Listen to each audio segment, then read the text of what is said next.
சீதக்களப செந்தாமரைப்பும் பாதச்சிலம்பும் பல இசை பாட பொன் அரைஞானும் பூந்துகில் ஆடையும் வந்த மருங்கில் வளர்ந்தழகெரிப்ப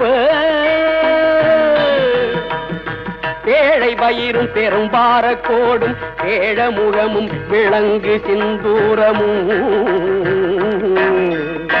அஞ்சு கரமும் அங்குச பாசமும் நெஞ்சிற் குடிகொண்ட நீலமேனியும் நான்றவாயும் நாலிரு புயமும் மூன்று கண்ணும் மதச்சுவடும் இரண்டு செவியும் இலங்கு பொன்முடியும் இரண்ட முப்புரினோர் திகழொளி மார்பும்